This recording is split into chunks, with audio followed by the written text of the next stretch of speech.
the first two conversations we've had transformed the lives of so many women and many men, which we can talk about for sure. For today's conversation, I wanted to ask you if men and women need to think about their diet differently, and if so, why?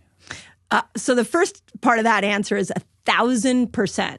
Women's bodies, for lack of a better word, are just a lot more sophisticated because if you think about it, we house a baby. You know, we have that capability of housing a baby. So our inner workings are just more complicated. So there are different food demands that we need compared to men. Yeah.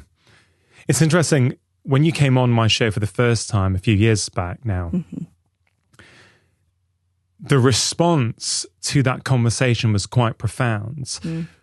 One of the key things that we went through in that episode was this idea that if you wish to use fasting in your life, then if you're a woman, you have to think about it differently compared to if you're a man. Yep. And once we've heard you explain it, and of course you wrote a whole book on it in Fast Like a Girl, it's actually one of the most intuitive and obvious things once it's been spelt out to you. Yeah. But until then, I kind of feel we're blind to it. Yeah. Is it the same thing with food, would you say? Yeah, I think it's the same thing. And I think we're at the beginning of that conversation too, of what are the differences. So if you go back and you look at where Fast Like a Girl was even born out of, is we just kept having fasting book after fasting book come out, and it was all lumping men and women together. And then I was on YouTube teaching women how to cycle their fasting. And so my brain was like, well, I kept waiting for somebody else to write the fasting book, and they didn't. And so I'm like, well, I need to explain what I'm seeing in my clinic. I need to explain what I'm seeing on YouTube, that there is this subtle difference. I don't think we've had that conversation in enough depth yet until now. I feel like with food, we've got to start taking this approach that men and women need to eat different, men and women need to exercise different, men and women have different needs around rest and recovery. The list goes on and on and on, and we just are just babies in starting that conversation. Yeah, that first conversation we had has transformed the lives of so many people. Yes, listeners who would feedback. That was one of the most listened to podcasts in the entire UK that year. Okay. It really struck a chord with people. The principles you outlined in that conversation have helped women in my own life, friends, family members. Yeah. Just this idea that you need, or the body needs different things at different stages of the cycle. Yep. Again, like I've already mentioned, it's so obvious once you hear about it. Yeah. But until you have heard about it, you don't even know that that's a thing. Yep. You know, my favorite thing to do when I'm speaking from stage is ask the women, how many women in the audience crave more carbs, crave more chocolate, crave more sugar the week before their periods. Literally, every single woman in the room raises her hand. So does that mean that every single woman is undisciplined? Does that mean that every single woman is doing something wrong the week before her period? Or is there something hormonally showing up that's causing every single woman to have this craving? These are the questions I dove into. And when I started to look at the personalities of like estrogen and progesterone and testosterone in a woman's body, I started to see that these three hormones had very different requirements when it comes to almost every aspect of our life. I feel that you talking about this topic, for the women you've helped, from what I can tell, you've given them a language to think about their bodies and their cycle. Yeah. You've almost given them permission to tune in to what they already know. Yeah. Like you just mentioned that about craving carbs or chocolate in the lead up to your periods. Yeah. Now, without your message, I would imagine that many women would feel guilty about that and feel man, I'm trying to avoid chocolate. I'm trying to go on a low carb diet. I can't do it. I'm really, really craving it. There's something wrong with me. That's right.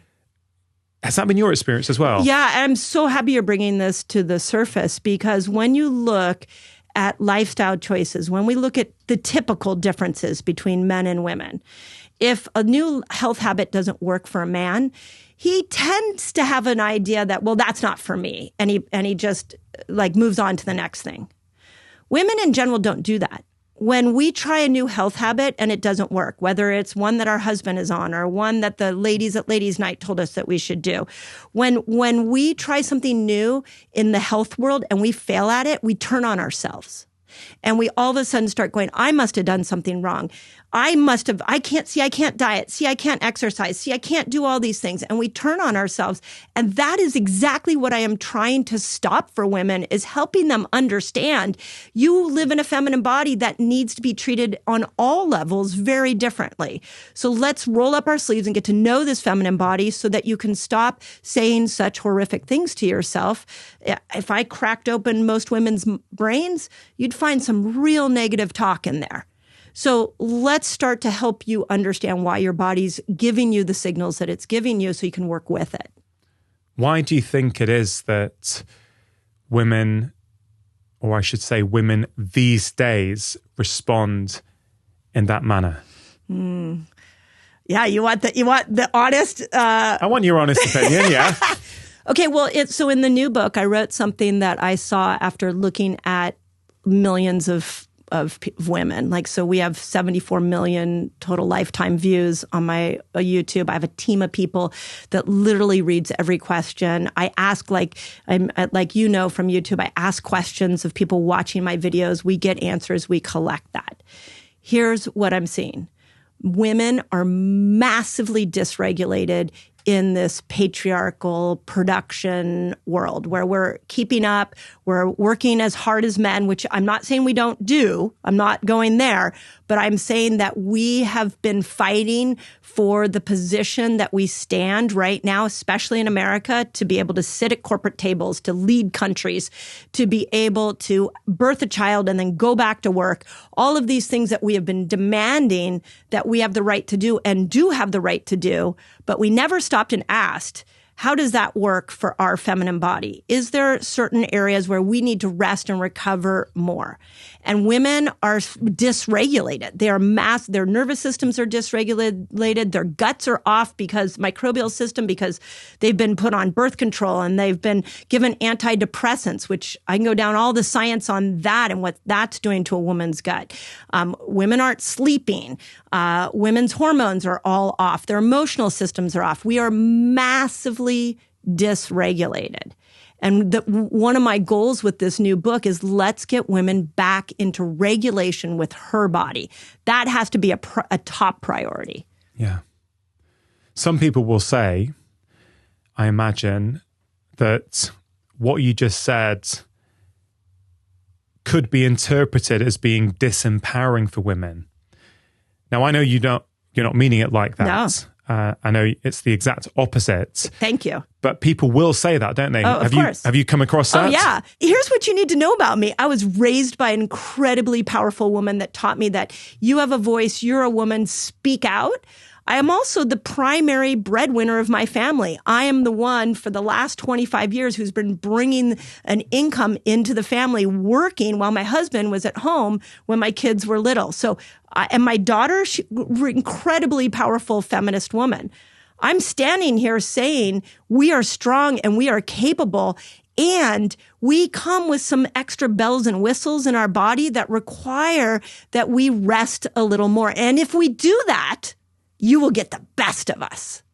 And when we don't do that, we see autoimmune conditions go up. We see thyroid problems. We see menopause symptoms. We see depression and anxiety and all cancers. All these conditions are going through the roof because we're not having the conversation you and I are having right now. I appreciate you sharing that. Reminds me of something that Gabor Mate said to me when he was on the show.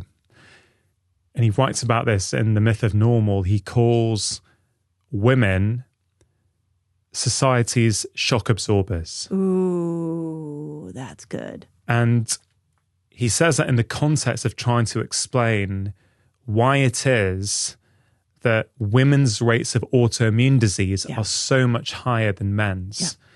And there's many factors there, but one of the factors is to do with this chronic stress load and what is being asked and demanded of many women in the modern world. Yeah. If you look at a more traditional household, you know, even women that are working, if both men and women are working, if you're in a heterosexual relationship, when they come back to the home, now this is changing, but when our kids were little, the woman was the one that was on the job. She had to come back and work the second job, whereas the men typically didn't have that as much of a responsibility. Now, that's changing. Again, I think your point, I really want to get across that I'm not here for disempowerment. I'm here to help women understand themselves. And what's happening right now is women are trying to do everything like men, everything. And they're not realizing that hormones are so susceptible to the environment that we put ourselves in. So if we put ourselves over and over and over again in a stressful environment, then our sex hormones shut down and we lose our cycle. If you put us in a toxic food environment, our sex hormones change and we get things like PCOS. If you have unresolved trauma from childhood and you go through menopause and all your hormones shift, all of a sudden now you have an incredibly irritable woman. The number one symptom of menopause right now is irritability. It's not hot flashes, it's irritability. So all I'm saying is, can we all crack open this conversation and look at this together, men and women, figuring out how to support a woman's body in the modern world we're living in right now? Yeah, this point about empowerment versus disempowerment, I think is really, really important. I've never got anything from you except the idea that you want to help empower women and empower men, actually, by men understanding women and their bodies better. Yeah. Which I think is also not said enough about your work. I think many men find it incredibly helpful for a variety of different reasons. I don't know if this analogy works or not, but let's say you had a Ferrari, like a top-end sports car, compared to a car that is designed for, I don't know, a Land Rover for rugged terrain and long distances, let's say. Yep. You wouldn't put the Land Rover on a racetrack and be surprised that it's not cornering as well as the Ferrari. You got it. And you wouldn't put the Ferrari out on an uneven landscape and judge the Ferrari for not performing there. That's right. You'd understand that they have different structure, different functions, and a different ability to thrive. Yep. So the point I'm trying to make is, if we say that men and women are fundamentally different, I think what all your work points to is simply not saying that women are not capable. You're saying women are very, very capable, but let's treat women like women to get the best out of the woman's body. You got it. Stop trying to be something else. You got it. You got it. And in the stop trying to be something else, you free yourself. Many women will free themselves from the negative self-talk that happens in their minds. So there's many reasons why I'm trying to get women to come back and believe in their bodies again. One of them is so we can end the health situation that's in the world that's going on with women. We talked about autoimmunity and things like that. But the mental health piece, the self-talk we have, when we're out of rhythm with our body and we're trying to muscle our way into better health, it does not work for the female body. We are way more sophisticated than that. So I'm trying to give women the power back, like you said. The other thing I want to say on this is really interesting. As you were saying, you're trying to help men. Do you know who, when I first started really understanding this, you know what man I went to first? And it wasn't my husband. I went to my 22-year-old son. And I said, I'm learning some really interesting things about how the female body works. And because I thought, here is a young man that is going to come across many women in his life, and I want to make sure that he's armed with the right information to understand how a woman's body works. So I think we have to bring all of us in the conversation. I went and spoke in Norway last year. at a biohacking conference, the most beautiful humans. Do you know when I got done, the more men came up to me than women, and they said to me, "Thank you very much. I understand my wife better. Thank you very much. I'm going to go teach this to my son." Like the men that are grabbing this are rallying around the women in their lives, and they're helping the women support an understanding of this precious body you get to live in and how do you take care of it. It is the most beautiful unfolding that I've seen.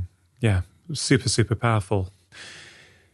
You mentioned hormones a few times, and I know your new book is about food, Eat Like a Girl. Yeah. This idea that the food we eat impacts or even influences our hormones, I still do not believe is common knowledge. So perhaps you could explain, Mindy, how is it that the foods we choose to consume, how do they actually influence our hormones? And therefore, from that, we can start talking about, well, what are the foods that women should be focusing on to help balance their hormones? Yeah. So in the new book, I've got a chart called the Key 24. And this is something I spent the last several months really deep in understanding. There are 24 vitamins, minerals, and amino acids that women need to be able to make their hormones. I just saw an article this morning, 230% increase in thyroid problems when women are on long-term birth control. I was like, what? Okay, I dove deeper into it. They're believing because of the depletion of minerals, specifically selenium. So women who've been on birth control go into menopause, 50% of women going into menopause are going to have some kind of thyroid problem. So when our hormones don't have the fuel to be able to make their appearance for production, they go into depletion. And when they go into depletion, typically where our medical system goes to is, we got to medicate this, we got to medicate that, which puts them into further depletion. Instead of going to, hey, here are 24 key nutrients that you need to be able to make hormones every single day. Now let's roll up our sleeves. Let's look at the food groups that encompass these 24, and let's create a lifestyle that has you eating these foods on a regular basis so you can get them into your system so you can make a proper amount of hormones. It seems like a really logical thing that all doctors should be doing with their patients. And it seems very simple to me. So the Key 24 is one of them. The second part of the discussion, I'm not sure you and I had this last time, but when we talk hormones, all we're talking about is the production of hormones. But a hormone has to go through production. It has to be broken down, so it's called metabolized, and then it has to be detoxed. Our food can help us do all three of those things. What breaks a hormone down in the gut is your microbiome. I know you know this. And that microbiome has to be fed polyphenol, probiotic, prebiotic foods. What detoxes your hormones is your liver. So liver loves bitter foods. So let's feed the liver some bitter foods so it can have the juice and the nutrients it needs to cycle hormones out of your body. So these three principles become the guiding light for women. We've got to start to look at, how do I produce more hormones? How do I break down hormones? How do I detox hormones? And can I do that all with food? Okay. So in the book, there are these two, well, they're related, but two different food philosophies. Okay. Yeah. One of them is these 3 food rules of eating that is going to help your hormones. Yep. And I think that speaks to what you just said. It's about making the hormone, breaking it down, and then detoxifying it out of the body. Yes. Always out of the body? Yeah. Yeah. Through your stools, through sweat, through breathing. There's all kinds of ways you detox. Okay. So let's just stick to this philosophy then. I just love to help people understand, what are these foods that we need to focus on, like foods we need to avoid and foods we need to bring in. Right. So the first that I call it the foundational 5. So in the new book, we talk about there are 5 guiding principles that every woman needs to follow. I would say men probably need to follow these too. But if we go back to this difference between women and men's bodies, I do feel like, and to Gabor Mate's point, like male bodies are a little more forgiving. Female bodies are not as forgiving. And the large reason behind that is because a male body is thinking about its number one priority is survival. A female body's has two priorities, survival and reproduction, just so we're clear.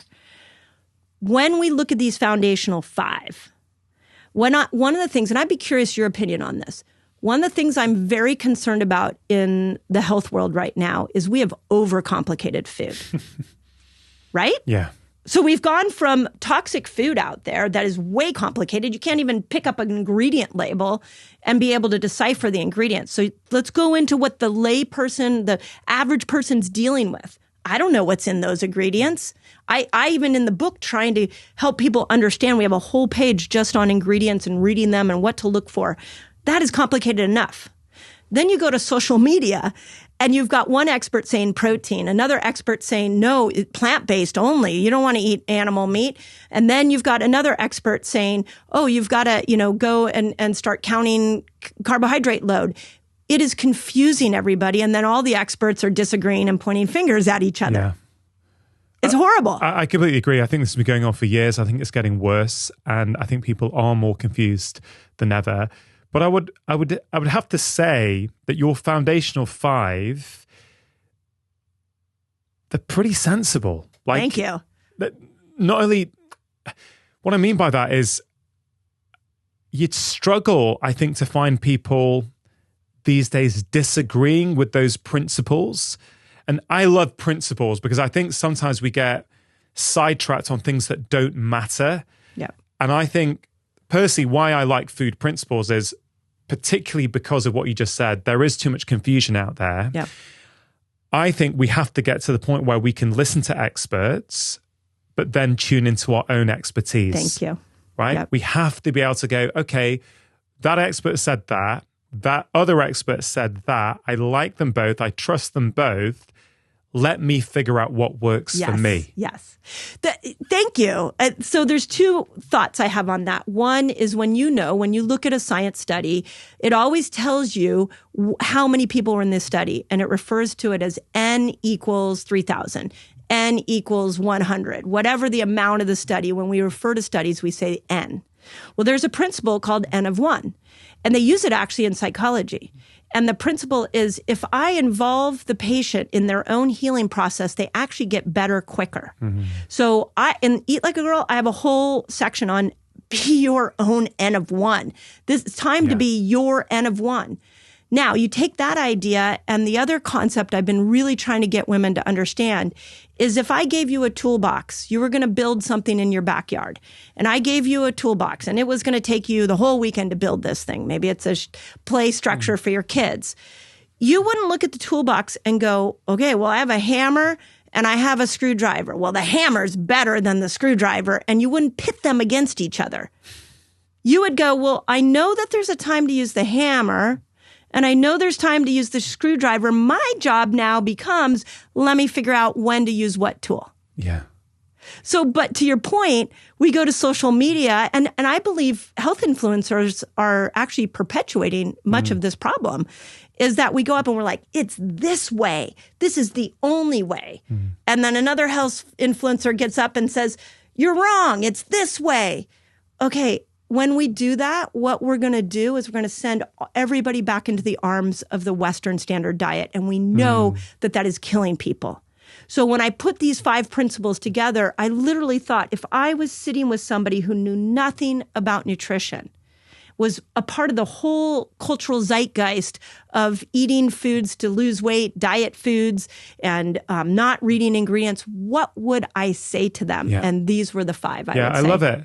That's always been the approach, Mindy, I've taken with all of my communications with the public, also individually one-on-one with patients. With patients, it's slightly different because you've got a lot more history and knowledge. Yes. You might have blood tests, you might have symptoms. But when trying to communicate with the general public, I've always focused on food principles as opposed to this is the perfect diet. Thank you. Because I've seen different diets work for different people. Yes. Right? So therefore, it is impossible for me to say that this is the perfect diet for you. Yes. Because I don't know that. Right. The other thing I think we forget often is this idea that the right diet for you is going to depend on a number of things. It's going to depend perhaps on your age. I know in Eat Like a Girl, you talk about, women, it's going to be potentially different when you're in puberty, premenopausal, postmenopausal.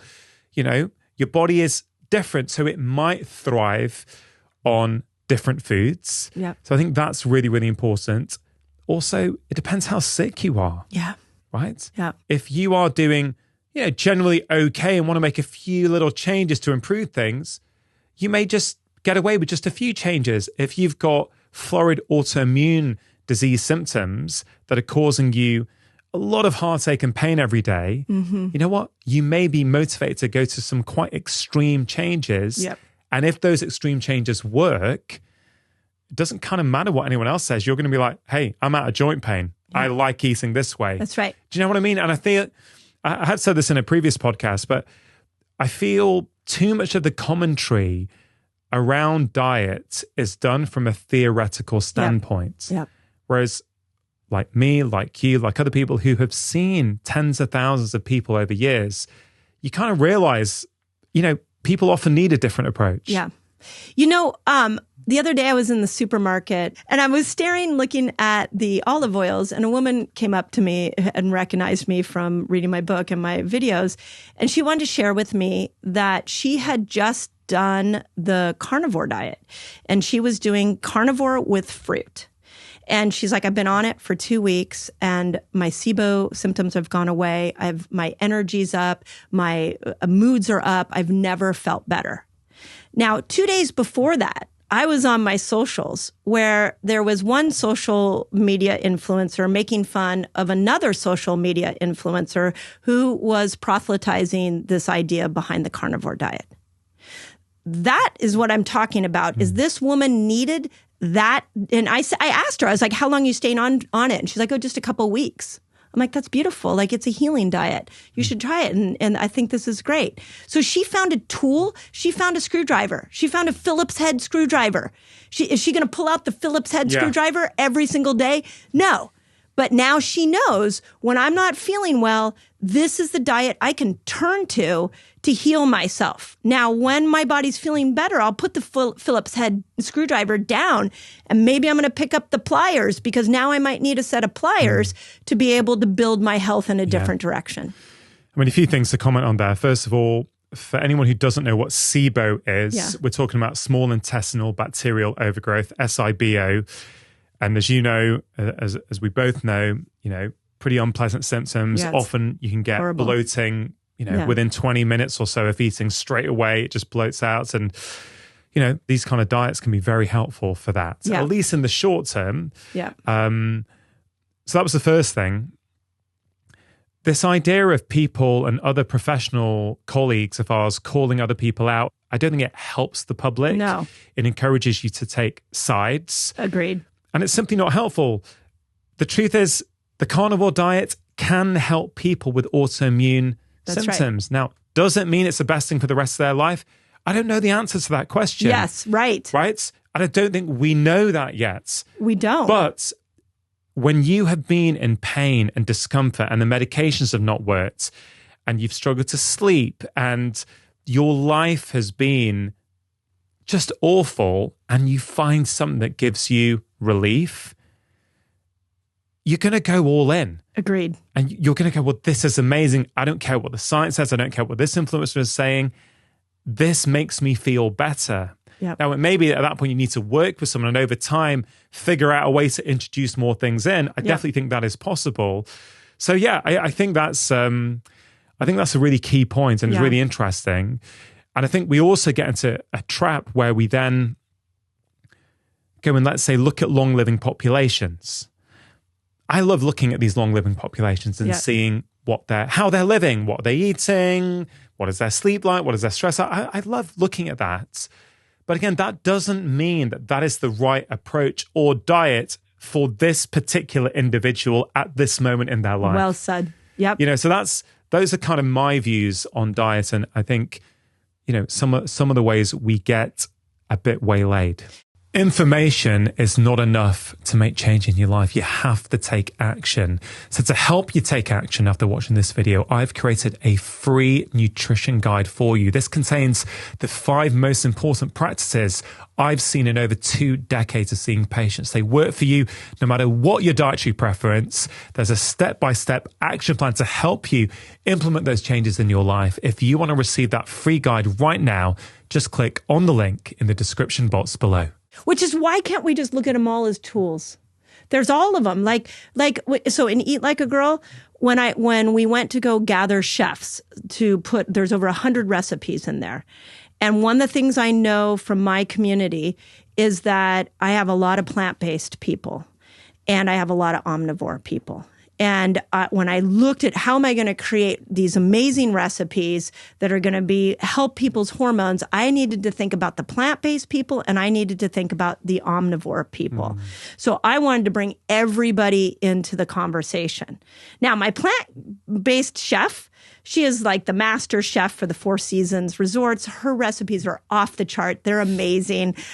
She wouldn't touch meat with a 10-foot, 100-foot pole. Like, she is so pro-plant, and I love that about her. My chef that did the omnivore recipes, he is so dedicated to meat. He had a very famous restaurant in Las Vegas, and he studied from women in the mountains of Spain on how to cook meat. Both passionate, both useful. I wanted to bring them both into the conversation. I love that. And this is what you do this with your podcast. Let's bring everybody into the conversation and let the listener go, hey, when I pull out that tool, that works for me there. And then I put it down and I pull out this tool and that works for me there. I think we will free people from being either frustrated and confused or from people just going, I feel like I'm failing it at all, which is what I hear a lot of women say. It's like, I'm just failing at it. Yeah. I'm failing at health. Well, you're failing at the culture's idea of what health should look like for you. How about we start asking you what your intuitive sense is around your body? You are being your own N of one now. Yeah. And now we have, just in that question, now we have taken a woman and we have put her at the beginning of a health path. And that is what I know you and I are trying to do. Just going back to what we said earlier, Mindy, about this idea that men and women need a different approach for fasting and perhaps need a different approach for their food choices. Yeah. I was just remembering a conversation I had just a few weeks ago with Jonathan Haidt, world famous psychologist. He's just written a new book called The Anxious Generation. It's all about the impact of smartphones and in particular social media on mental health in children and adolescents. It's a brilliant book. It just came to me as we were talking there. This idea that Jonathan wrote about is that this tech and the way adolescents are interacting with the tech, it has a different effect on boys to girls, right? Because of the way girls are psychologically wired, as a general principle, he explained to me why social media in particular was really, really toxic for girls because of how girls interact and what their psychological drives are compared to boys. And he said that, yes, there were impacts of the technology on boys, but it seems to be different than from girls. Right. So this general overarching principle in all of your work and what we've been discussing so far, this idea that men and women might need a different approach. Yep. Once you start broadening that out beyond even like food choices and fasting, you can start to see it everywhere. That it's like a pair of glasses you put on. Yeah. And then all of a sudden, it's like your hormonal glasses. And all of a sudden, and this is what I saw with the women that read the book. It was like, all of a sudden, they're like, wait a second. Okay, so I tried the fasting thing. That worked. I got my cycle back. I'm feeling better. What else do I need to cycle to what other lifestyle do I need to cycle to my hormones? It like cracked open a conversation. So I think that's so profound that we're even seeing it in social media. And I think that's also a reflection of what I see in the millions of women that reach out to us, is that we tend to internalize much of this dysregulated world we're in. We internalize it and think we're a problem. It's a really, I don't know, it'd be interesting to have that discussion with him, like what part of the brain does that for women? I believe it's a cultural issue that women have just been really working so hard to keep up with this patriarchal pace and to keep up with men that they haven't had the opportunity to say, hey, this is going on in my brain. Hey, I might need a rest. There's nowhere in the culture for us to do that. Yeah. Well, let's go through these foundational 5 then for people. Start where you want to start. Okay. Well, number 1, I hope you see why I put number 1 on there. So number 1, for those of you who are not seeing it, is blood sugar matters, calories don't. Now I thought about that sentence a long time because a lot of people are like, calories still matter. Okay. Yes, if we lived in a perfect world where everybody could scan their calorie output and their calorie input every day and figure out exactly how many calories they needed to eat every day, then the calorie would matter. But we don't do that. Nobody knows how many calories. They can even chart it. Nobody's going to keep that chart forever to even figure that out. It is not an attainable health target. Blood sugar is. And with blood sugar, one of the things that we can do is we can get a CGM. We can get a little Keto Mojo blood sugar reader or something like that. But we got to find ways to help women that have no money. So what is it that you can do by just knowing that blood sugar is a guiding target for you? And what you can do is ask yourself, how do I feel after I eat? Am I energized? Am I focused? Do I want to take a nap? Am I hungry again? If within 2 hours after a meal, your energy drops, your brain fog kicks in, you're hungry again, you didn't nail the blood sugar rule. You didn't get that blood sugar combo right. And that's what I unpack in the book is what does that look like with food? So you should be energized after a meal. Yeah, I love that. That's a very simple way that doesn't require people to spend any money. No. They can self-assess. And I think it speaks to this wider societal problem at the moment with respect to food, which is we're so far removed from how we're meant to eat, how our bodies are meant to eat, that many people think it's normal to feel hungry every 2 hours. Right. Yes. Or sleepy in the afternoon. Yeah. They think it's completely normal. Yeah. And I get it's the norm for them. It doesn't mean it's normal. Right. And stabilizing blood sugar, like eating in a way to stabilize your blood sugar, is arguably one of the most important things you can do for your short-term health, your long-term health, and for how good you feel. Yeah. Like I never feel as good. Like, I will put a CGM on. I don't know. It changes, but I don't wear one regularly. But I'll probably put one on at this stage, maybe twice a year. Right. Just a CGM being a continuous glucose monitor. They last about 2 weeks. For me, when I've got that on, even when I don't as well, but I can learn which are the foods and which is the style of eating that keeps my blood sugar the most stable, whether I have it on or not. When I'm eating like that, consistently, I feel great. Yeah. I sleep well. My focus is great. Yep. I don't feel hungry much. I find it easy to resist temptation. And that's, I think, the other thing which people forget, Mindy, is if you eat in a way that stabilizes your blood sugar, you're having to resist temptation less. Yes. Do you know what I mean? If your blood sugar is plummeting because you had a sugary cereal at 7 a.m. and at 9:30 or 10, you're feeling jittery and hungry, your blood sugar probably is dropping. Yeah. And you do need to have that bagel. You're going to struggle. That's but right. that isn't the issue. The issue is what you had 2 to 3 hours beforehand. That's right. I had a really interesting situation. I'm sure you have this with your kids. You know, when your kids are in different sporting events, you end up hanging around the parents that are on the sidelines in those sporting events. You travel with them. And I got to know this one woman really well. And she would always ask me when we were sitting at these sporting events, she would always ask me, like, what do you eat? And questions around nutrition. And every time I would tell her what I ate or what I did, she'd be like, I couldn't do that. I can't do that. I can't do that. After about a year of this, she said to me one day, she looked at me and she said, okay, I've watched you almost every weekend, 3 days a week at, after school, our kids are here. And I've finally come to one conclusion about your nutritional theories. And I'm like, oh, okay, tell me what that is. She goes, you are not deprived.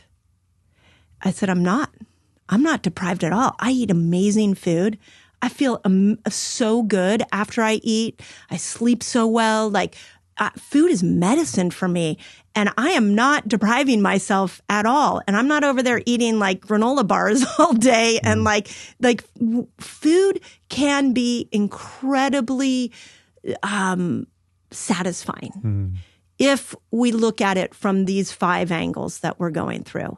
You start to see that food is actually a tool to give you the life that you want. It's not, it can take away from the life you want, or it can give you the life you want. It is one of the greatest tools we have access to. We just haven't been taught about it. Okay, so blood sugar stable, keep your blood sugar stable is an important principle. Any sort of quick tips for people on how they can do that? I know it's all outlined in the book, but some top line things people can think about? Well, you can read your symptoms. That's the first thing. Are you energized after a meal or not? That's a really first combo. But when you look at a meal, you know what I still love this diet concept was the zone diet. Do you remember Barry Sears and the zone diet? I've heard of it, but I can't say I know that much about it. Okay. So one of the things to know about me is that I've been fascinated with nutrition since I was 16 years old. Oh, wow. So I have read like a bazillion nutrition books. So the zone diet came into my life when I was like 19. And I actually had chronic fatigue at the time. And I was diagnosed with chronic fatigue syndrome. And I had a doctor who was showing me how to eat different so that I could get my body to heal itself. And one of the things he introduced me to was the zone diet. And Barry Sears made this so easy. He said, when you look at a plate, look and say, okay, is there protein? Is there fat? And is there a carbohydrate? Now, he didn't even talk about vegetables and what type of carbs. But he said what you want to make sure is that the protein is like a fistful. So you look at your fist and then you put it over your chicken breast and you go, okay, is it the same size as my fist? Is that how much protein I have there? Then with the carbohydrate, let's say it's rice or it's a potato. Is it similar size to the protein on the plate? And then, so same fist concept, and then the fat would be a half a handful. And if you look at every single meal you put together with that lens, protein, carbohydrate, fat, they all need to be there. That for blood sugar, that is incredibly important. Now, I would take it one step further and say, now let's look at the carbohydrate you're eating. Because if it's, and we'll get into this in a moment, if it's vegetable, if it has fiber in it, it's going to help your blood sugar even more. So just putting a plate together, how do we make this really simple for people? Yeah, so the vegetable, let's say it was broccoli, for example, that's got fiber in it. So it's carbs with fiber, so it's going to keep your blood sugar stable as opposed to white rice. That's right. Which doesn't have the fiber and therefore potentially is going to spike your blood sugar. Yeah. I was just at the restaurant you recommend near the train station, and they had a salmon dish. I knew it was coming here, so I want to keep my energy up, but it was on rice. So I just asked him, I was like, can you give me a side salad instead of the rice? And he's like, of course. Very easy to change. It's interesting. I didn't know you had chronic fatigue when you were 19. Yeah. And of course, that was, many years ago now. Yeah. But you wouldn't know it from seeing you. And honestly, the energy radiating from you from the minute you walked into my house is one of high energy. Yeah. Do you know what I mean? Yeah. It's funny because it was so long ago. I don't tell the story a lot.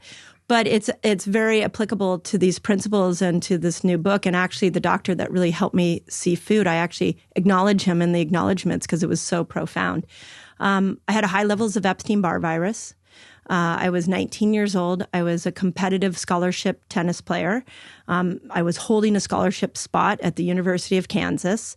We were in the middle of our tennis season, and I went home for Christmas for a quick break, a week break, and I literally couldn't pull myself out of bed.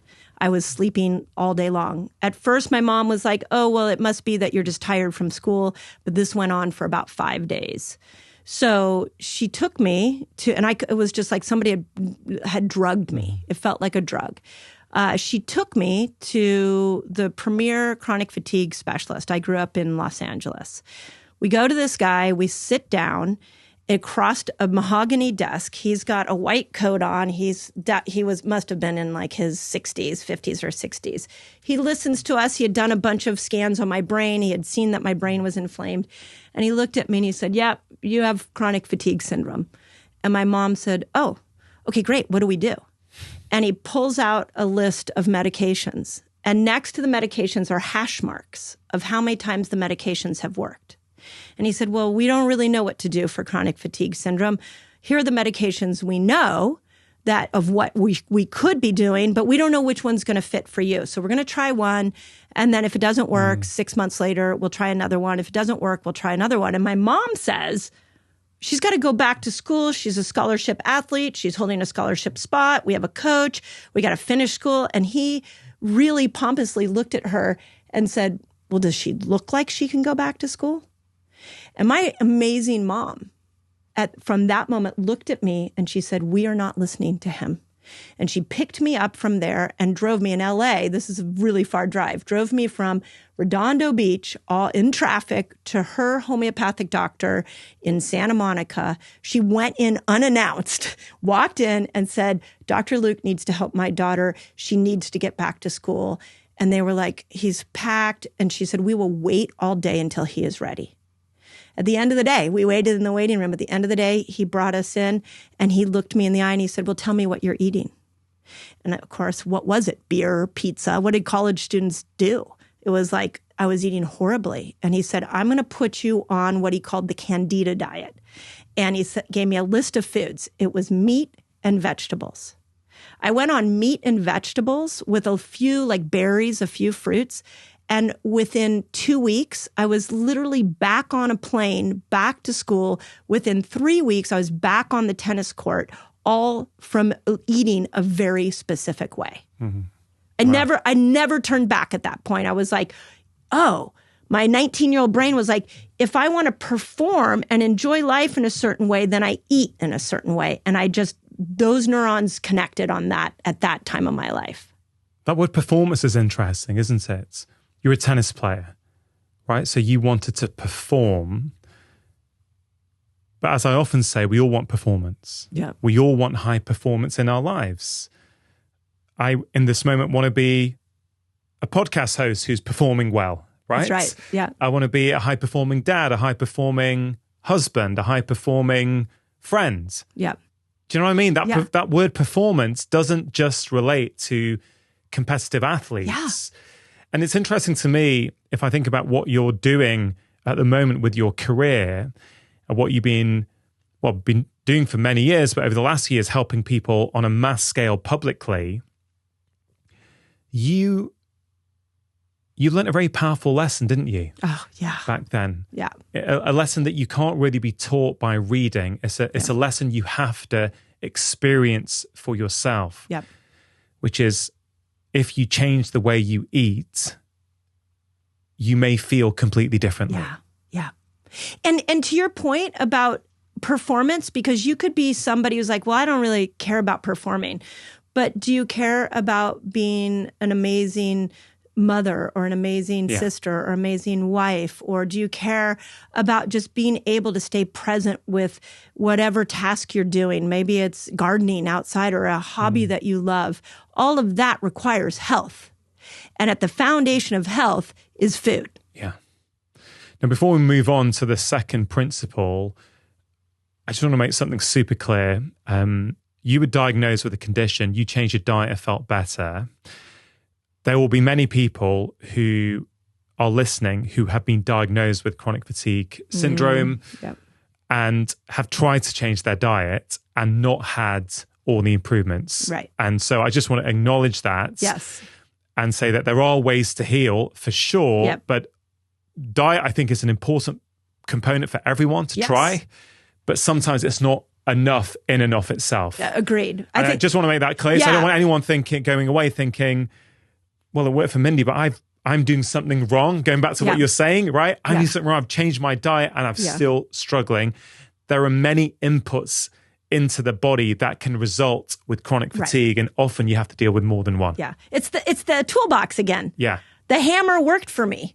The hammer may not be what you need right now. You might need the screwdriver. Yeah. So, I've coached plenty of people in my career who have had stellar diets and had a whole list of symptoms that we had to go. But we always start with diet because we got to start there and then we can build upon it. And from also, there. I think one of the reasons diet is a great starting point is this idea that you don't know which of your symptoms are related to food until you radically transform your diet. That's right. You just don't know. Yeah.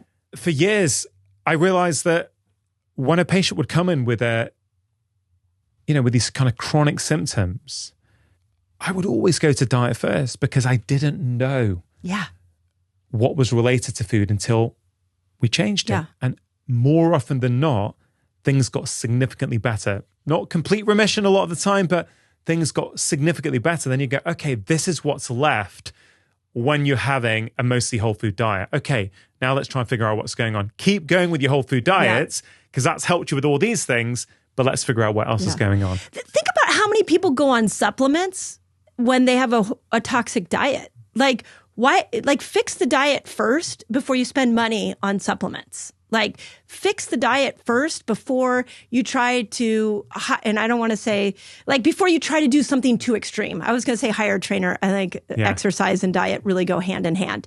But fix the diet first and see what's left over. Yeah. That's it. The only flip side to that is, and I completely agree, is sometimes I've seen patients in the past who are in such dark places and are feeling so bad that they're struggling to make lifestyle change. And sometimes I found that putting them on the correct supplement for them can help them feel better in the short term, which then allows them to make the lifestyle change.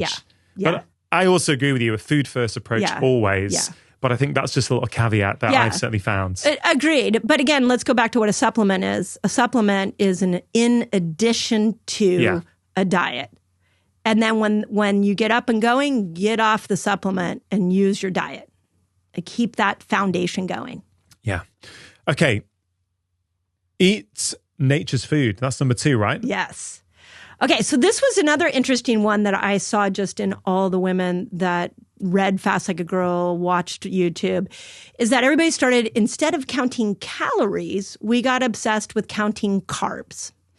And it got to the point where even the food industry has gotten so sneaky, they started to see that, oh, keto is popular. Let me go ahead and create keto foods, or let me create gluten-free foods that everybody's going to want to eat because they're like, oh, it says it has these buzzwords on it. And so I started to tell my community, like, okay, let's just make it easy for you. The carb that is going to be the healthiest one is the one that came out of the earth. If it came out of the earth, there is a good chance it has fiber in it, which will help with rule number 1, which is support your blood sugar. So it's getting really difficult to teach people how to read an ingredient label now. The food industry is really crafty at how they put headlines on things. So I needed to find a new way to explain this. And we got like so many messages of like, oh, today I ate 60 grams net carbs. Is that going to mean I'm going to gain weight? And I thought, oh God, this is not, we need to free women. I don't want women counting carbs instead of calories. So let's just all of a sudden look at a carb as, is it nature's or is it man-made? If it is nature's, it's probably a great tool for me. If it's man-made, not a great tool.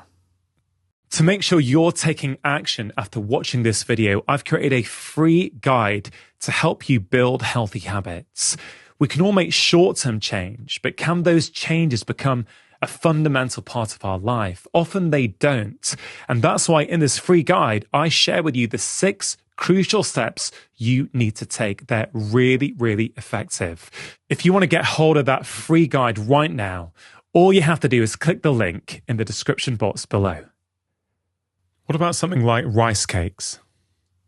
Right. You could go down some really, Well, the only reason I ask that is not to be difficult. Yeah, no, because I love it. Rice is a natural food. Yeah. But white rice has the outer coating taken off. Yeah. Right. So it's now white rice. Right. But it is from nature. And rice cakes are incredibly popular snack food. Yeah. And a lot of people feel that, well, this is like it's one ingredient. It's not, a UPF, an ultra processed food with like 9 different ingredients that I don't recognize. Yeah. What is your take on rice cakes? Well, I got to tell you a funny rice cake story first. Yeah, please do. It's funny that you would use the rice cake. I don't know why that came into my head, actually. Well, I know. So this is really funny. So a couple of things to know about Eat Like a Girl.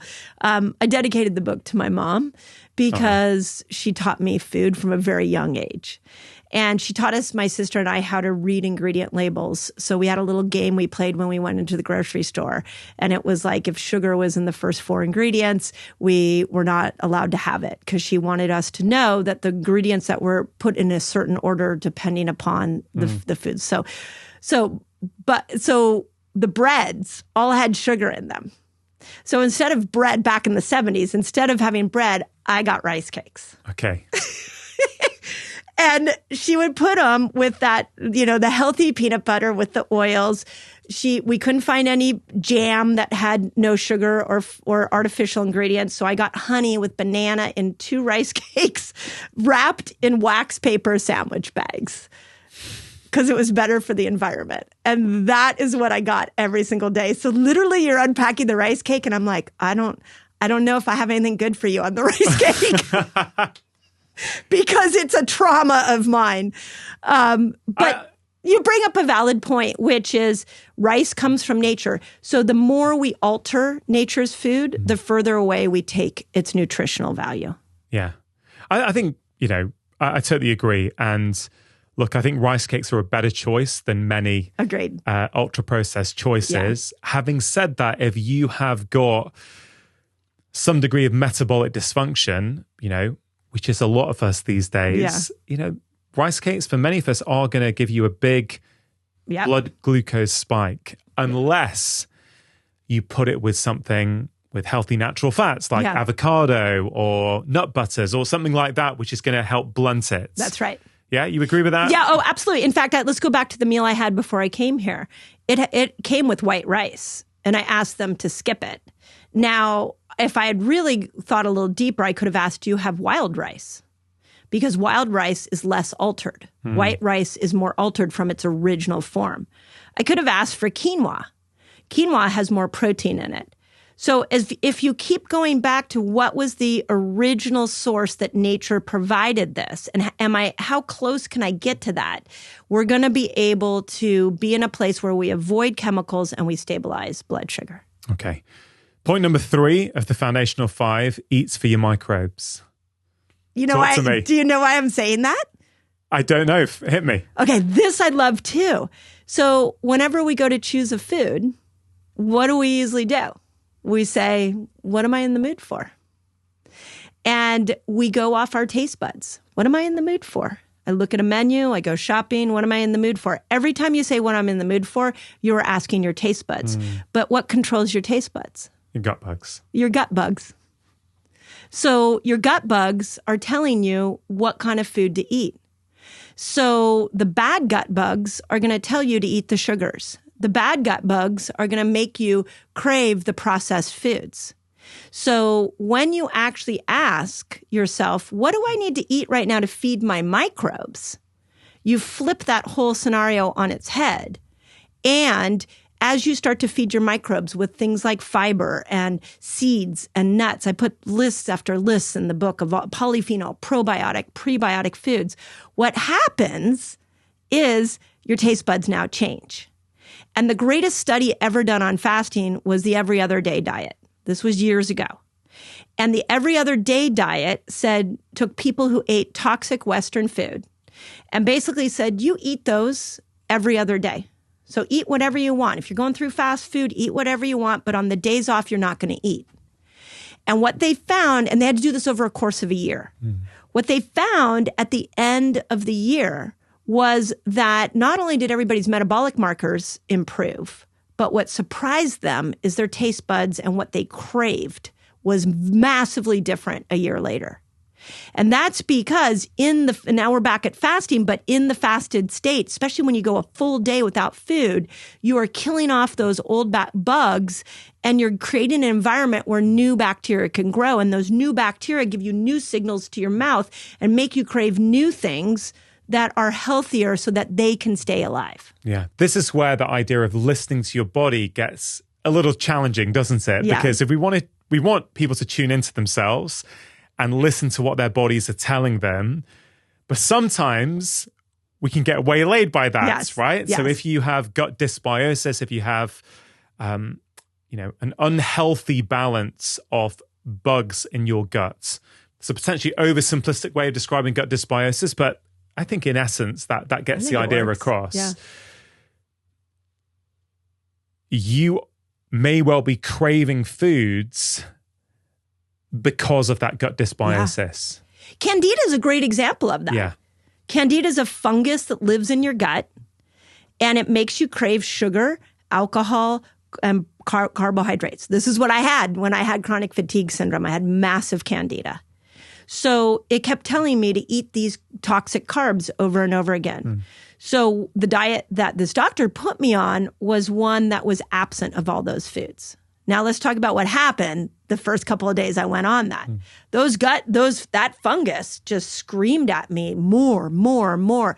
I want more carbs, more sugar. So the first couple of days are hard as those gut bugs start to scream at you. But then they quieted down. And after a week, as little as a week, I started to actually crave the things that I knew supported my health. It's a little bit like you fake it till you make it. Like you have to ignore those until you get through it. That's right. And then you can tune into your body's cravings and desires at that point. Yes. These principles so far all seem to be just as relevant for men as they are for women. Yes. And of course they are, right? Stable blood sugar, eat natural foods, eat for your microbes. And the last two, which we're going to get to, protein is not just for men and fat doesn't make you fat. Okay, these foundational five, as you call them, I think are just as relevant for men as they are for women. So therefore, going back to the original question, the differences between men and women, broadly speaking, when it comes to diet, what are those core differences? What are the things that men can do and maybe thrive on, but women can't? Well, let's go back to the gut bugs. Okay. The gut bugs are breaking down estrogen. So men, we talked about this on the last one, they make testosterone and testosterone goes up into the brain and converts to estrogen. Yeah. So estrogen its whole process is different in a male body than a female body. You need to have good bacteria in your gut to metabolize estrogen. If you are 43 years old and you are going through perimenopause and you have a decimated gut microbiome and you are trying to hold on to every little bit of estrogen that your body's giving you, if you don't have these gut bugs that will help break down estrogen, your symptoms are going to be worse. That doesn't happen to men. So women need good amounts of fiber to help nourish their gut microbiome, which is going to help with the metabolism of hormones. That's right. But men also need good quality gut bugs for other things. Yeah. So I guess, for example, a lot of men will say that they thrive on 1 meal a day or 2 meals a day, right? Mm-hmm. And I'm not saying women can't, but you often see these reports where people say, yeah, that doesn't suit women as much as it does men. So I guess what I'm trying to get at, are there some broad differences that you've seen between men and women? Yeah. Well, here's what I'm going to say with men and the gut microbes. That's supporting your immune system. That's making neurotransmitters like serotonin and dopamine. So I'm not saying that men have to keep their gut bugs out of the picture. I'm saying there's more of a job for these microbes in a female body than in a male body. And I guess also speaking to other themes that we've covered before, women, of course, have a cycle. They have a monthly cycle, whereas men, I think in our first conversation, you said they have a 24-hour cycle rather than a monthly one. That's right. So therefore, we don't have these changes throughout the month, which might require different dietary strategies throughout that month. That's a pretty core difference, isn't it? And then there's another difference that I've been really down a rabbit hole trying to understand, and that is things like birth control. The birth control pill is really toxic to the gut microbes. And in the research that I did for Eat Like a Girl, and I continue because this one is really fascinating me, is what is the birth control pill doing when a woman is on it for decades? What is it doing to her body? And we know right now that it's doing two major adverse consequences. One, it depletes her of nutrients. So there's like 7 different nutrients. We've got, the magnesium, the zinc, vitamin C, vitamin E. We've got all the B vitamins.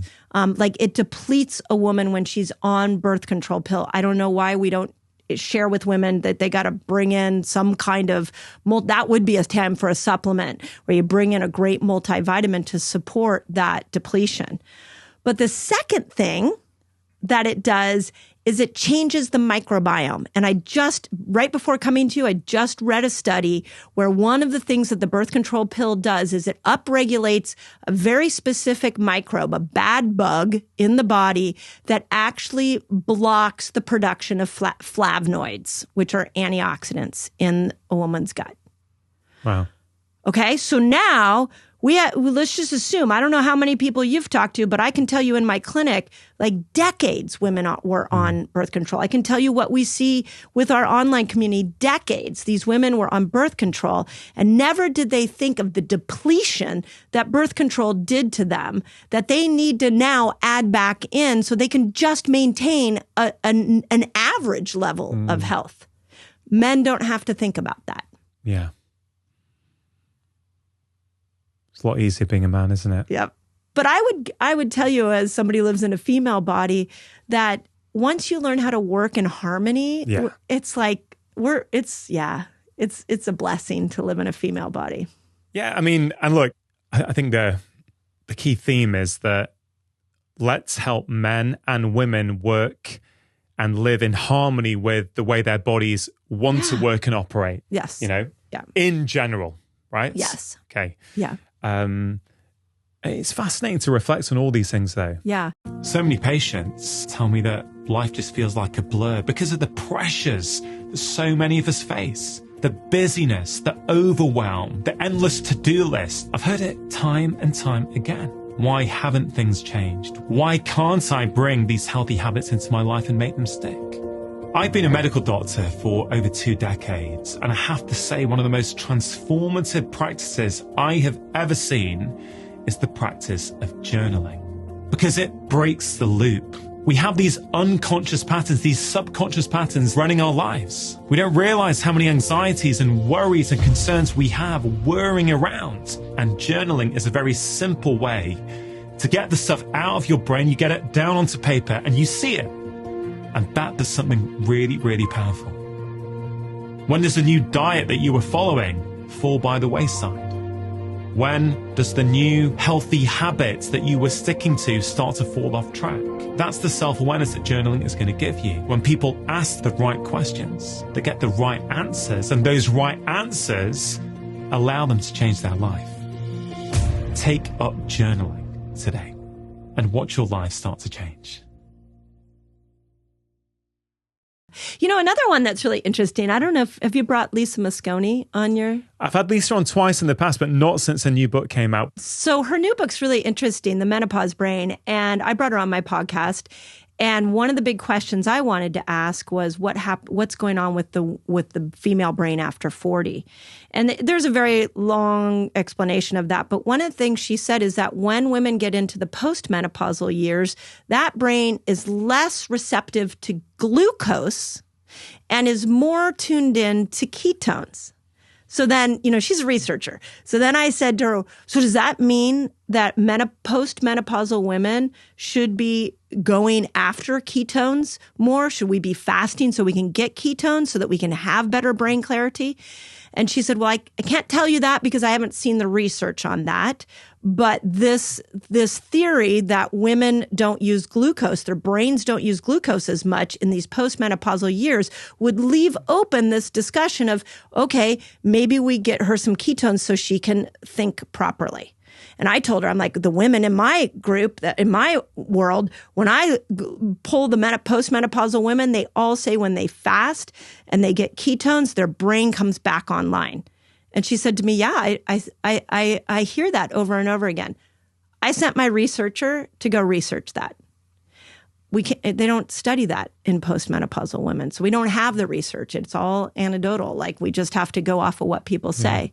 But there's another example of how these principles are different for women, because blood sugar matters to a postmenopausal woman, because I want her to be able to metabolically switch into fasting to get those ketones. If her blood sugar or hemoglobin A1C is massively out of balance, her ability to switch over and get ketones is going to be very challenging. The 25-year-old woman who's trying to get pregnant or has PCOS, let's talk about that.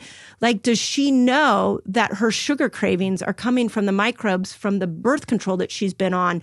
And now she wanders into her doctor's office. She's told she has PCOS.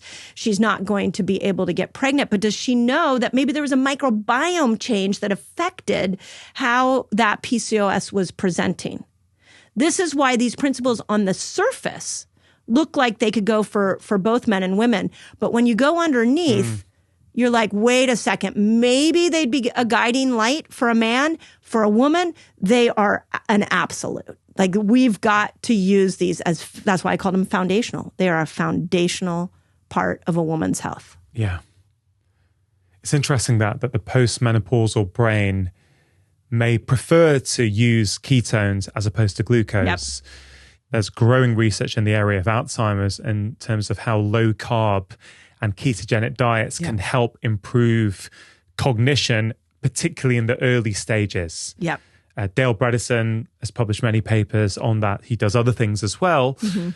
But it's interesting to me. I know I'm talking about men and women both here, but this idea that throughout our life, the kind of foods that we might want to eat in order for us to thrive might change. Yes. It's fascinating, isn't it? Yes. And if you think about what we do is we get hooked onto a food or hooked onto a drink, and we do the same thing over and over and over and over again, both men and women. Yeah. And yet we don't ever stop to ask, like, what is today? What does my body need? Yeah. Like, I can tell you, and we do this with exercise. I can tell you at 54, I exercise a lot different than I did at 24. Because my body changed, so my exercise changed. Well, why don't we do that with food? Are there any principles around exercise that you feel are worthwhile sharing with people in terms of how women might want to adapt and change as they get older? I'm a huge fan of what's going on in the cultural conversation right now, which is menopausal women need to start building muscle as much as possible. I would absolutely agree that you want to fight for every bit of muscle that you can possibly get as you go through that menopausal experience. You say menopausal women. So is that women who are approaching menopause, or is it after they've been through menopause? Yeah, I would say at 40. At 40. At 40, if I could tell every 40-year-old, start building muscle now. It gets harder as you go through the menopausal journey. And the other thing about muscle we know is it holds the insulin receptor sites, so it makes you more metabolically healthy. We also know you're going to need it to get out of a chair when you're 80. And this is a thing, or 90. This is something I do all the time for myself, is every single day, I always think about my 90-year-old version of me. What do I need to do today, exercise-wise, eating-wise, health-wise, so that I, at 90, show up here? You better show up here at 90, too. I'll be here. Don't worry about that. And that we sit and have the same energized conversation. What do we have to do today so that at 90, we can be this vibrant? That is a question I ask myself every day. So as we're having this conversation, it's a Tuesday. In just a few hours, the new episode of this podcast drops, and it's with a lady called Gladys McCary. Ah, yes. I've already spoken to Gladys once. This is my second conversation with Gladys. She's now 103. Yeah. And I spoke to her a couple of weeks ago, and it was just one of the most delightful conversations one of the most delightful conversations I've had on the show. And it was such a joy to talk to someone at the age of 103 who still has a lust for life, a vibrancy, a sense of humor, a cheekiness. Yeah. It was really eye-opening, and it made me think, wow, yes, there's all kinds of factors that play in here. Genetics, I'm sure, does play a role in terms of how you age, or certainly how long you live for. Right. But there's so much with our lifestyle, and it was just fascinating to think, well, that is possible. Yeah. What did she say about her lifestyle? Honestly, what I took from her, it's not that her lifestyle and her diet wasn't important. She's always paid attention to that. But if you made me pick one factor that I feel has influenced her ability to age that well, it's her attitude. Yeah. It's her attitude. It's her approach to life. Yeah. The playfulness, the fun, the curiosity, I love that. Looking for a learning opportunity in every moment of adversity. Yep. I honestly think that was the big thing that I took away from it. Yeah, that's amazing. Well, there's a lot of studies that have shown that, I've just brought on one of my favorite integrative doctors onto my podcast, and we went through supplements. I wanted to go through the difference between capsules and IVs, and there's some new detox supplements out there that are really interesting. So we're going down that path, and he brings up the idea that they have done studies on smokers. And they found that smokers that have very positive relationships in their life, have really good human connections, don't have the same lung cancer rates as smokers that are living with loneliness, or smokers that are in environments that are highly emotionally toxic. Yeah. It's incredible, isn't it? Yeah. Again, not to say that smoking is good for you, but it's more about the multifactorial nature of everything, right? That's right. And a positive mindset that you can choose to have. Yes. Right. Can make a massive, massive difference. Yes. So, which is why, when I look at these foundational 5, and when I looked at what happened with Fast Like a Girl, what I saw is when we just said, hey, avoid food for these certain periods of time and see what your body does, we saw the body heal. But then when we went back into the eating window, teaching people to eat, everybody got so confused. And I started to look at what the cultural conversation was around food. And I'm like, oh my gosh, we have to stop arguing. And B, there needs to be more love and compassion and care when we're talking about an amazing tool like what nature has provided us, this incredible healing. Fast Like a Girl has been a global sensation. It's reaching people all over the world. So many people are getting incredible benefits from it. So I was going to ask you, what was the case for writing Eat Like a Girl? And you just answered. Yeah, it was the eat. So remember, in Fast Like a Girl, what I introduced was this fasting window and eating window. Can you just recap the top line for people who haven't heard our first 2 conversations, which I hope if they haven't, they will go and revisit. Yeah. Or visit, I should say, for the first time.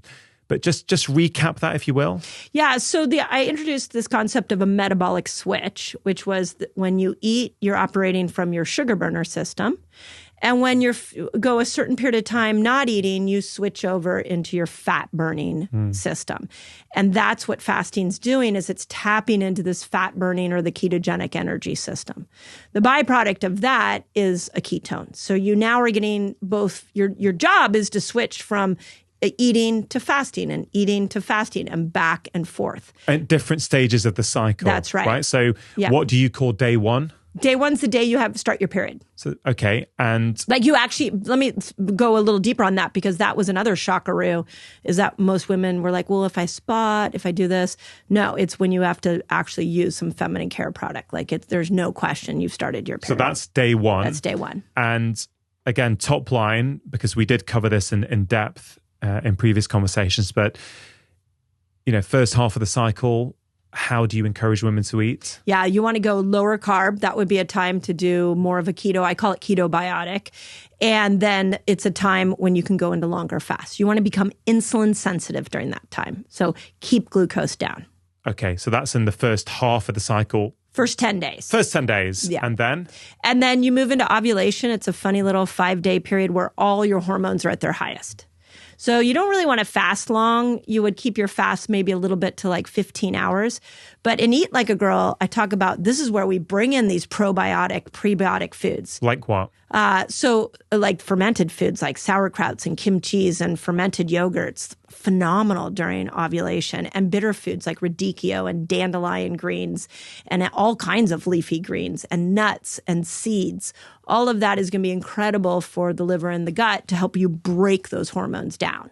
So that's in that 5-day window, move to more food as your medicine. Then you come out of that and there's a drop in hormones. So you're at like day 16 now. There's another little weird 4 or 5 day period where you can fast a little longer. So I called them power phases. And then around day 20, this is when progesterone makes her moment. And that's when you don't want to fast. And I even talked about let's bring glucose up. I call it hormone feasting foods. So in the new book, all the recipes are broken into that. Does this fit under ketobiotic or does this fit under hormone feasting? Oh, wow. That's going to be so helpful for people, isn't it? Yeah. Just to know at this stage, this is the kind of recipe you might want to utilize. That's right. I even put, there's a really interesting study done on fasted snacks. And so I went to my plant-based chef and I was like, can you come up with some fasted snacks? And so we came up with like 4 or 5 different snacks you can have in the fasted window. What is cool. A fasted snack? So the requirements of a fasted snack is you have to keep it under 200 calories. It's got to be mostly fat. So you're not spiking insulin. That's right. You're not spiking glucose and therefore insulin. Yeah. And then you don't want to spike autophagy by eating more than 20 grams of protein. So is it that you encourage people to have fasted snacks, or is it when people say, Mindy, listen, I'm generally okay with that fast that you recommended, but sometimes I just feel like something. Is it for that woman, or is it more that you are encouraging people to have these fasted snacks? No, it's the first. It's the first. So ideally, well, not ideally, but if you don't need anything, don't. Yeah, right. Yeah. But if you really feel like you need something, you can have one of these. That's right. Yeah, my vision is that every woman, I mean, men and women, but women need to know how to do this to their hormones, learns this metabolic switch. So one of the things we got was some people saying like, I can't fast. I can't go more than 10 hours. I can't go more than 12 hours. Or, I love food so much. It puts me in all these weird emotional states. So that's when I had seen some studies, and Walter Longo does this with his fast mimicking diet, which is what could we eat that wouldn't disrupt the healing that goes on in a fasted state. And I found this incredible study that unpacked a fasted snack. And it said the requirements I just told you, if you do that, you're still in the fasting window. And that seemed to help that emotional piece. It's interesting. Whenever I talk to you, Mindy, so much comes up in my head because I think the implications of what you're saying are really quite profound. And what just came up now is this idea of cheat days. Now, I've never really subscribed to this, but I know many people would find the concept of a cheat day very helpful. Okay. And my understanding is that if you're eating well, you know, I don't know, Sunday to Friday, if you know that you can have a little blowout on the Saturday, some people find it easier to maintain a healthy diet the other 6 days. Not everyone. Everyone's very different with how they respond to these things. And then what I find interesting about your approach, Mindy, in Eat Like a Girl, but also in Fast Like a Girl, this idea that the first 10 days of the cycle, you can be a bit more low carb and maybe even keto. But towards the end of the cycle, you're almost bringing back in lots of carbs and elevating glucose and not fasting as much. I thought there's quite an interesting synergy there. It's different, but it's almost saying to a woman, hey, listen, when you are craving those carbs and chocolate leading up to your period, it's no problem. That's okay. And by not pushing that away and thinking I'm bad and I shouldn't be eating this, I should be able to resist it, by allowing that in and getting the benefits of that, I kind of thought psychologically, I wonder if it's easier then when day one hits, if you're following your principles and if they want to follow your principles and go, okay, I want to go low carb now and follow Mindy's ketobiotic diet, does it become psychologically easier as well because they've allowed themselves to, I'm not saying indulge, but if they're feeling the craving for the carbs and having it. Yes. Do you know what I mean? Yeah. Well, so here's what happens. It's not a cheat day, but do you see the similarity I'm trying to draw there? I always say, as women, we can have our cake and eat it too. Let's just make sure it's a good quality cake. Let's make sure the ingredients are clean. But what every woman, once she starts to go and eat in this rhythm, when she's fasting like a girl and eating like a girl, the most common thing I hear is that they're not fighting against themselves that week before their period and they're enjoying food. Like in the book, oh my gosh, we have some incredible desserts that I hope women just love and they eat them on these hormone feasting days. They're all great quality ingredients. So you eat that on the right time. And then what happens is your period starts. And ironically, you're like, I'm not really hungry anymore. That happens so many times. I'm starving starting day 20. I give myself what it needs. Day one hits and I am ready to go keto again. I'm ready to fast again because I'm not hungry. I nourished my body where it needed nourishment. I feel men are missing out now. Right? I flipped, right? Because what I mean is that in some ways that's quite a nice message that in different parts of the month, you can have different balances. Yeah. Whereas I'm not saying you're saying this, but hypothetically, I guess as men then, is it better for us to be more rigid? Is it better for us to, if we have 24-hour rhythms rather than monthly rhythms? I don't know. It's just fascinating, isn't it, to think about that? I have a really interesting concept in the book that would apply to both men and women. And have you ever gone bowling with your kids where you put up the bumper rails? Yeah. Okay. You do that so that the ball doesn't go into the alley. So I think we should do that with food. We should put up some kind of value system. I call it a personal value system where we say on days that I don't want to count calories, hopefully you're never doing that, but I don't want to count blood sugar. I don't want to think about keto or all these other things, but I do have a value system around food. And my value system says I'm not putting toxic chemicals into me, but if an incredible chocolate cake shows up made with really clean ingredients, I'm going to dive into that. To me, we all need some kind of food value system. Otherwise, the food industry has infiltrated with so many chemicals that if you're thinking the cheat day and you're just constantly going into this toxic food, you are setting yourself up for chronic disease. Yeah.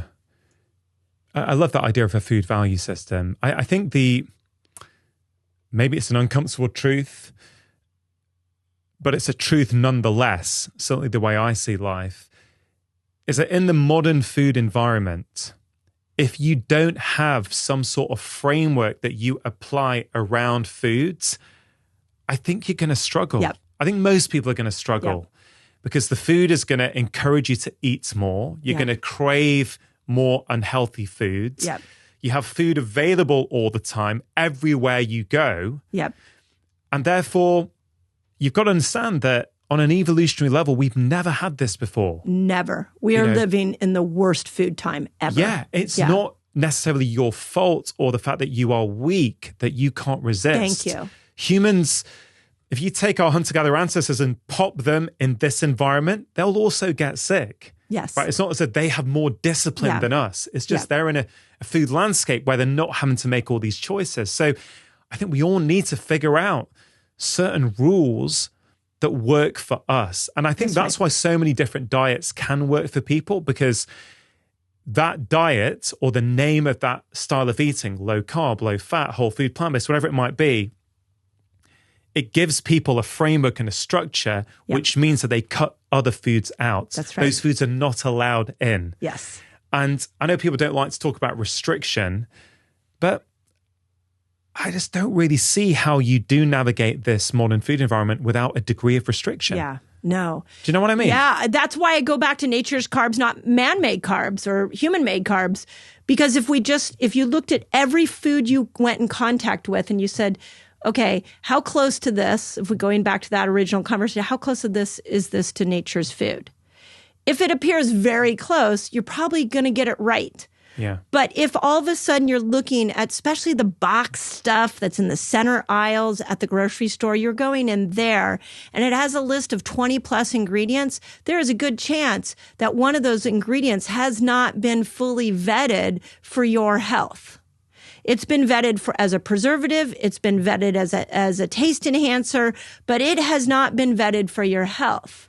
Now, here's where it gets crazy. And this is why I'm so irate about this. And this was a huge motivator for writing Eat Like a Girl, was that when we look at so many of the chronic diseases and we look at these horrible toxic foods, they are ones that many people are eating every single day.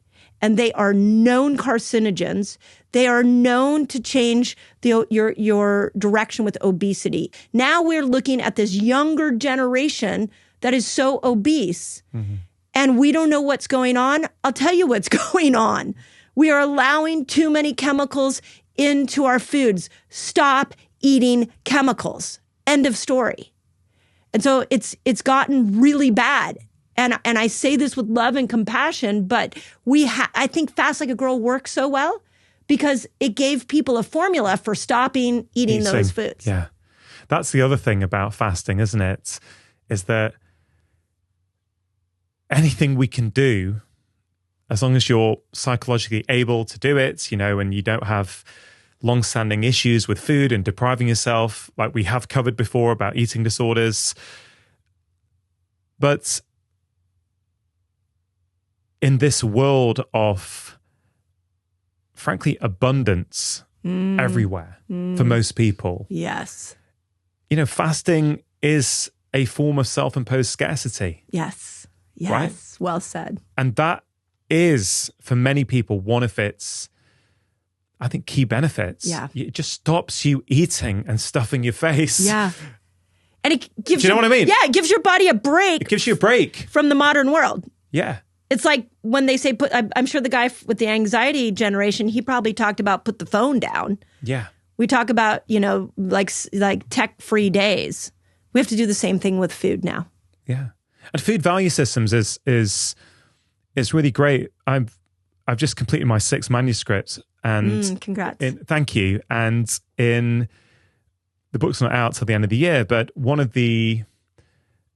one of the chapters, I talk about these rules for discomfort, about how you need to introduce discomfort into your life intentionally, and think about creating rules so that this discomfort happens regularly. For example, where I shop, the car park is 2 floors up from the supermarket. So I've had a rule for years that, sometimes I'll walk there, but if I'm there in the car, I will never take the lift. I'll always get the stairs out and the stairs out. So I have a rule that I always take the stairs.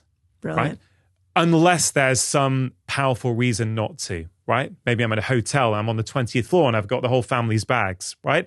okay, I may not take the stairs there, but my default is that I take the stairs. And I know it sounds so simple, but it's just a decision I make in my brain many years ago. So that's my own internal rule that I follow. Always take the stairs. Right. Okay, great. Another one I suggest to people in that section is you could have a rule, for example, that I'm never going to eat after 7 p.m. Yes. Right? Yep. Or 8 p.m. or 9 p.m. Whatever rule. works for you, right? Yeah. It's not about me imposing my rule on you. It's about you saying, okay, if I apply this and I absorb it and I mentally make the decision to do this, it's not necessarily that there's anything inherently wrong with having a snack at 8 or 8:30, right?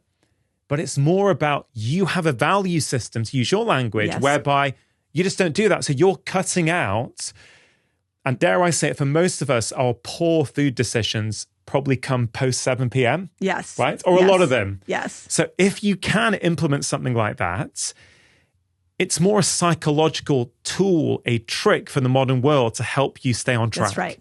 But you have to understand that the modern world is taking you off track. Exactly.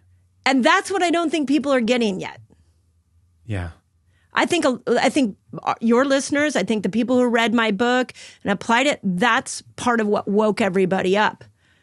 But it is a crime at this particular moment what's going on in our food system. And if you don't have a personal value system, if you don't implement rules for yourself like you spoke of, you are putting yourself on a collision course with chronic disease, men and women, end of story.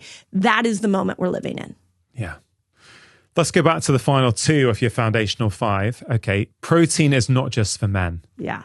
Please explain. Yeah. So, it's interesting. I think protein is having its moment and it's beautiful. And I think there's a lot of great authors that have put this out into the world, which I love. And, I think for women, we haven't prioritized protein. And because we haven't necessarily, in general, women, we have a lot more bodybuilders and a lot more fitness advocates. But in general, women don't think of protein as a crucial nutrient. Now, if you look at these key 24 that I talked about that you need to be able to make hormones, then a good amount of those, close to half of them, are amino acids. And amino acids come in the form of different forms of protein. So if you are not looking to eat protein to bulk up, I'm going to ask you to look to eat protein to make hormones. And this is where it becomes really important for 65-year-olds and 75-year-olds who have got the most depleted hormonal situation of their life, is that we got to bring protein back in. Or what about the 20 or the 30-year-old that is maybe getting her body ready for pregnancy? How about we bring protein back into that? So when we keep it in the conversation of men, we tend to keep it in the conversation of muscle. And I'm asking us to even go beyond that and put it in the context of your hormones want you to eat protein.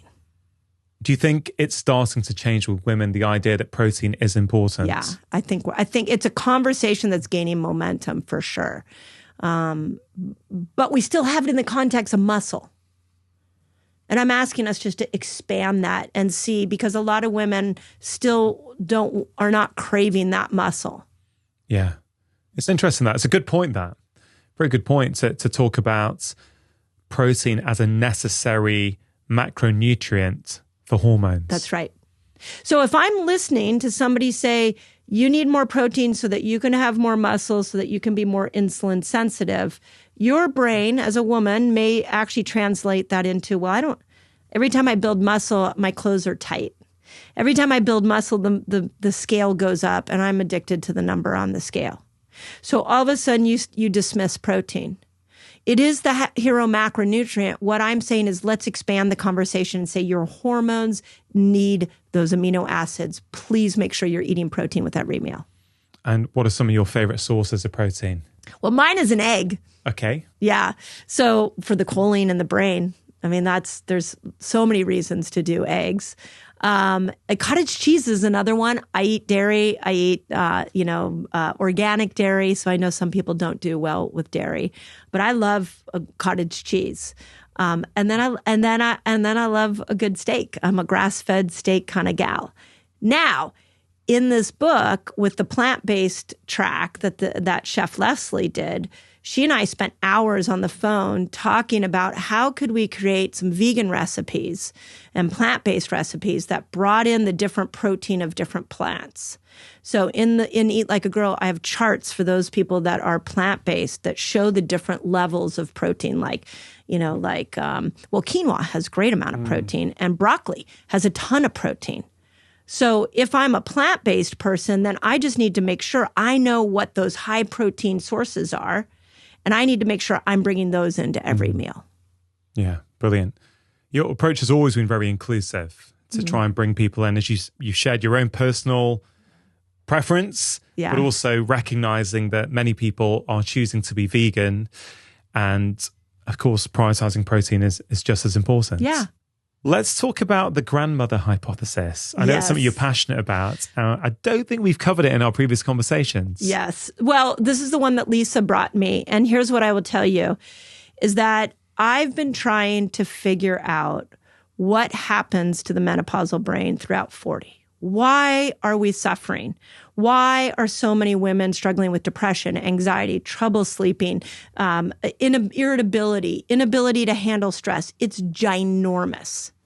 Now, we have cracked open the conversation around menopause, and we're bringing in this idea, well, it's because women need HRT or women need bioidenticals. I'm all for that. If that's another personal path, if that works for you, great.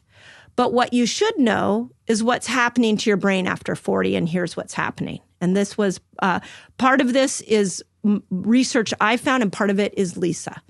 So at 40, as estrogen, progesterone, and testosterone go down, those three hormones stimulated a set of neurotransmitters. They stimulated serotonin, dopamine, acetylcholine, glutamate, BDNF, oxytocin. It's profound how I call it their girl gang. They have a whole girl gang, and that girl gang goes away. So you're not just losing 3 sex hormones, you're literally potentially losing 8 or 9. And those were your neurochemical armor that helped you be able to handle stress. So the first thing is we need to understand that this neurochemical armor is coming down as you go through this process. So with that in mind, you can understand, well, if serotonin goes with estrogen, then I may not be as happy as I am, as I used to be, which I hear from so many women. They're like, I don't know, I'm just not as happy. And if progesterone brings with her GABA, then that really explains when progesterone goes away, GABA goes away. So I'm a little bit cranky and irritable. You look at me wrong and you might get the worst of me. So this is what I've been trying to understand. I was like, well, there's got to be another tool. Lisa brought that tool to me, and it's called the grandmother effect. And here's what it is. There are 3 different times in a woman's life in which there is a dramatic hormonal change that causes old neurons to be pruned and new parts of the brain to come online. It's puberty, postpartum, and perimenopause. Each one has a different brain it's trying to regrow. The perimenopausal brain, what happens is that you start to grow a brain that several things occur. 1, the amygdala, the part of the brain that is your fight or flight, constantly seeing fear, all of a sudden has more empathy. That fear part of the brain turns off and you become more empathetic. The other part of the brain is that you go from this individual, me, to looking at a societal collective group. So you're looking at what does the culture need? What does society need? And when that amygdala goes down and you're looking at what society means, all of a sudden, I don't care what you think of me. Your brain literally changes, and it's based off of this grandmother hypothesis that says that back in the hunter-gatherer days, in order for the human species to survive, the men, and probably the teenage men and women, went out hunting. And who was left behind were the women that either had extremely young children or women that were pregnant, along with a whole bunch of toddlers and probably some, 5 and 6 year olds. Who was taking care of those children? It was the grandmother. The grandmother was around the cave, making sure that the cave stayed in a harmonious environment. She went and foraged for food, brought food back while they waited for the hunter and gatherers to come back with the big kill. So your brain actually changes during menopause so that you can be a better, more empathetic member of society. I said to Lisa, does that mean we're actually built for more cultural leadership? And she's like, I hadn't thought of it that way. That is exactly what I'm saying. So in a society we live in now where we toss women aside when they go through menopause and we're not teaching them, hey, your brain's not as sensitive to glucose. You might want to learn about a ketone. And we've got women slowing the aging process down. What women need to know is actually you are building a brain that is the most productive to this society. And we need to hear from you. We need to lift you up. We need to take care of you. We don't need to push you aside. And because all of a sudden you have wrinkles on your face, or maybe you have a menopausal belly, or we look at you and say you're old and you're not useful to our culture. You are incredibly useful to the culture. And we need to bring that back for menopausal women. Yeah, it's wonderful to look at it like that, isn't it? This came up recently when I spoke to, I don't know if you've heard of him or not, Professor Charan Ranganath. He is one of the world's leading experts in memory. He's been studying memory for 30 years or so.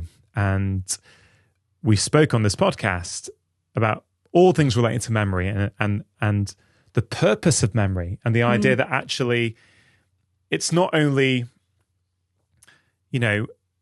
why we can't remember things that we want to remember. It's this idea that most of what we experience each day, we will forget. Yeah. You totally reframed it. Okay, most of your things you don't remember. Yeah. So it's why do we remember anything? But it was really interesting. But one thing we discussed was this idea of the postmenopausal woman and the idea that perhaps a woman's role changes, her brain, which you've just been talking about, her memory, these things change for the good of the tribe and the culture.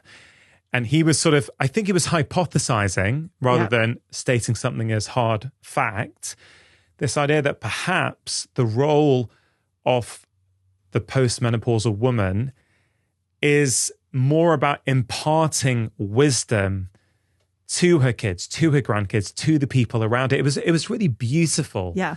The way he described it, and it kind of fits with what you're saying. Yeah. Well, think about the Okinawa women.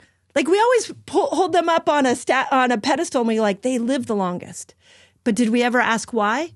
In that culture, the women gather together. They call it a moai, where the women start living with each other, especially if their husbands have died. And in a moai, what they do is they share resources. So they share homes, they share finances, they share food. They come together collectively. And then everybody in the community knows that this group, this moai of elder women, are the ones you go to when you have a problem, the ones you turn to when you're needing to be lifted up. They got it nailed in Okinawa. Yeah. We don't have that nailed on this side of the world. And that speaks to one of the ideas why I so enjoyed talking to Gladys McCary again. I don't think that we talk to our elders enough, particularly in Western cultures. Or I should say in some Western cultures. I know in other, like in Italy, for example, I believe it's very family orientated, cross-generational, but certainly I think there's no question that in certain cultures, UK, US, we're probably not doing it as a society enough, but there's just such an incredible wisdom to learn if we do. Oh my gosh. Think about all the suffering that you've gone through and what you've learned from that.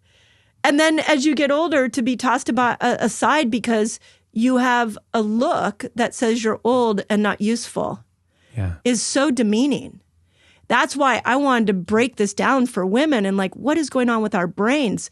Because some of the greatest women that I have learned from are ones that are 10, 20 years older than me. I want to sit with those women. I want to hear what they've learned because not only is their brain reorganized to be able to help me, but their years of wisdom there's so much for me there. Yeah, man, so much more on that. Absolutely fascinating. Mindy, I always love chatting to you. There's so many facts, but I love the way we just talk about society and culture and what these things all mean. Agreed. One thing I haven't asked you yet, which I've been asked to ask you by someone who's a fan of yours, is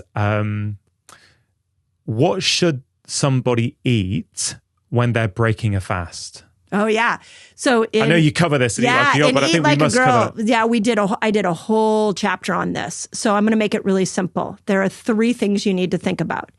If you want to improve your microbiome, like we were talking about, you need to add in more fibery foods, fermented foods. I call them polyphenol, probiotic, and prebiotic foods. But they look like a lot of salads and a lot of seeds and nuts. So I have lists in the book. Second thing, you want to eat to make sure that you keep your muscle in good shape. That's protein. We talked about protein. And the third is you want to bring fat in. So fat curbs the appetite. It turns off the hunger hormone. It stabilizes the blood sugar. So when you put that meal together, ask yourself, like, is there enough fiber here? Is there enough of the polyphenol, probiotic, prebiotic foods? Do I have some protein here? And do I have some fat? In the book, I lay it all out. I have recipes, but that's a general guideline for the sake of this podcast, is it should be intentional. The first meal matters. It is the most important meal of this whole conversation, is that first meal in. So what healing do you want to keep going? And if you keep that in mind, I've got to feed my microbes. I got to put protein in here. I got to put some fat. You can never go wrong. Yeah, fantastic. I'm sure Eat Like a Girl is going to be as successful as Fast Like a Girl and help so many women repair potentially their relationship with food, certainly empower them to eat in a way that works with their bodies and their hormones. Just to finish off, Mindy, most of your work is focused on women and what women can do to help themselves. At the end of our conversation today, if you were to give men across the world one piece of advice about female health, what would it be? Yeah, that's such a good question. For starters, I want to say we have heard from so many men. There are so many loving men out there that want to support the women in their life. So I love that. And the thing I want to say to all men is listen to us. Acknowledge that we're living in a different body than you're living in. Don't look at what you're doing with your health and assume that's going to work with our body. Have compassion for us when we're feeling emotional. Understand that our hormones are going to make us up one moment and they're going to make us a little down the other. Like, if you actually truly hear us, listen to us, understand us, you will get the best of us. And it's going to take you learning how we're operating, just as the opposite of that exists as well. Yeah, I love that, Mindy. Thank you for coming back on the show. Thank you for all the incredible work that you're doing. Thank you. Keep it up. If you enjoyed that conversation, then I think you are really going to enjoy this one. I've been a cardiologist for 30 years, and I've tried everything. But when I tried fasting, I started seeing changes. People began to lose weight. People's blood pressures came down. Diabetes got reversed. The progression of coronary artery disease went down.